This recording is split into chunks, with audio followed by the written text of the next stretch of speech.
Guns. As Americans, they're part of our DNA. The story of America is a story of expansion.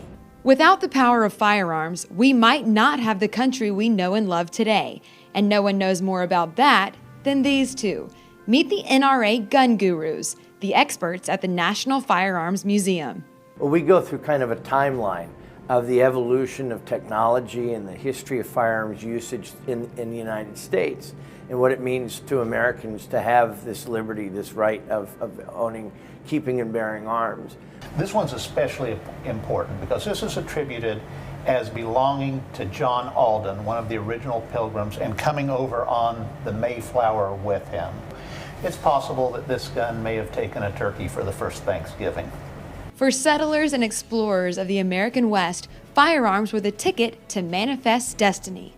Now today, when you talk about an air rifle, you're thinking about a Daisy Red Ryder or something you'll shoot your eye out, kid, you know, a little BB. It's the air rifle that changed the world. Lewis and Clark used it as a early version of peace through the perception of superior firepower. You know, just completely baffled the natives of the time. During the 18th and 19th century, they helped fundamentally advance our society. Firearms are literally the spark of the Industrial Revolution.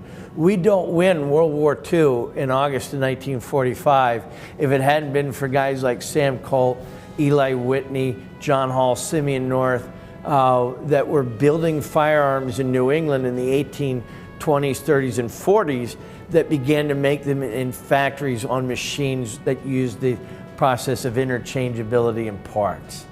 But most importantly, they remain to protect our freedoms.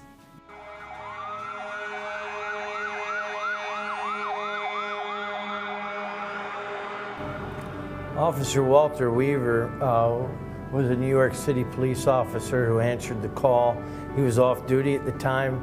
He just knew he needed to be part of the all-hands effort that was the World Trade Center on 9/11 in 2001. And so he showed up on the scene and lost his life when the Twin Towers collapsed. His parents wanted a testimony to his selfless sacrifice in defense of this nation to be remembered here, and so we have this gun on display.